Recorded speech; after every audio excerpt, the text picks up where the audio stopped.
How's it going, everyone? Just want to give you guys a quick update in regards to my Red Sea Reefer 250. I did recently make some changes here to the tank. One of the main things is in regards to just the maintenance routine that I have to do on a day-to-day basis. And that's in regards to changing out my filter socks. So after a while, a lot of you that maybe have filter socks will understand what I'm talking about. It's just a hassle of, well, not really a hassle, but it's just the annoyance of having to change them out every week. I'm sorry, not every week, every day or every 2 days, just depending on the amount of buildup or when they get backed up. But usually for me, it was once a day. And then washing them, all the ones that I've dirtied up, washing them by the end of the week.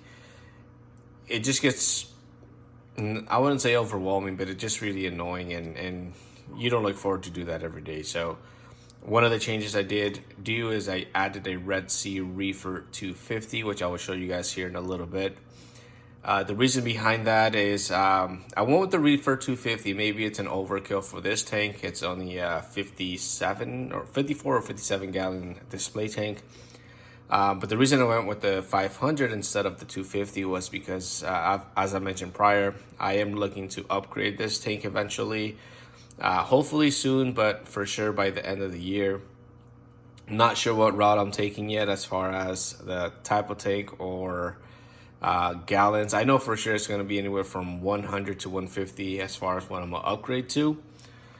But because I have that in mind, that upgrade coming up, I wanted to get something that I can also transition that over to my new tank without having to buy another one at that point. So maybe a bit of an overkill for this tank going with the 500, but again, the upgrade's coming, so it's just a matter of the time at this point. But I could definitely assure you I will be upgrading. Another addition that I've made, I'll get to that one later. Let's take a look at the Reef mat. Open this up here. As far as the sump goes, before I show you guys, I've pretty much maxed out my space within my sump, and let me show you guys. So as you guys could see, I've already been running it for about 2 days, 2.5 days or so. So you can already see it's already pulling a lot of junk. Actually, it's going through the filter roll a lot quicker than what I would have expected. But just based on what I've read and other reviews, your first roll will pretty much go faster than it really should, just because it's really filtering out all the water and getting all the junk out. The second roll should kind of normalize itself and last a lot longer. Time will tell, but so far it has been taking out a lot of junk from here. So definitely excited to see the long-term results. One thing I will show you guys here in a bit that I have noticed after installing this, and I'll show you guys here shortly, it has to do with my leather coral. But as you guys could see, there's pretty much no more room for me to put anything. I did add a couple of Jabal power heads down here. That way I could get some additional flow down here, since I had to move the skimmer kind of on this side, and I have this, man, I don't know why I just went blank in regards to the name, but Bio Brick, I believe. Forgot the exact name, but it's right in the middle. There is a gap back there, so this power head is pointing back there and kind of making the water rotate down here, just so I can make sure I get fresh water over to the skimmer. I emptied this out 2-3 days ago, and it's definitely still pulling junk out, so I'm definitely excited. What else? Okay, actually, let me show you guys what I was talking about in regards to the difference that I've noticed. So this leather here, I don't know if it has to do with maybe the nutrients. I'm pretty sure now that I've seen it. So it had, I would say, maybe 3-4 weeks that it just hadn't opened up. It hadn't put out its green polyps out. It's always just been kind of bare. And with yesterday, it actually started where it started showing its polyps again.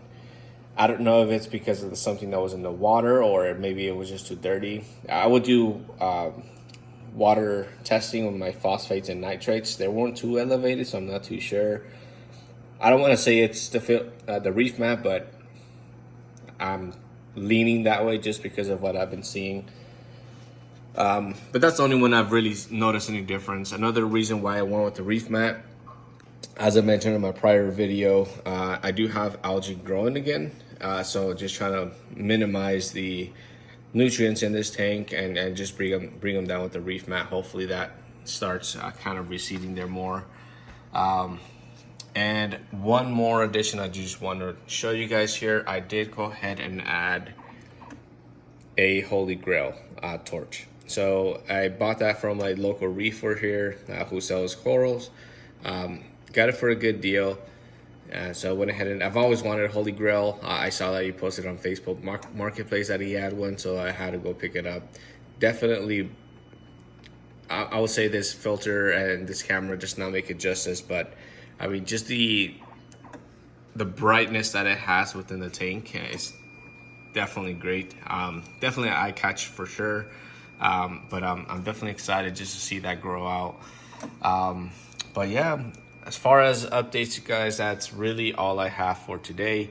I'm not planning to add anything additional, but I keep saying that and something comes up and I add it. But if anything else comes up, I definitely will update you guys. Thank you so much for watching, and I'll stay tuned. Thank you. Bye-bye.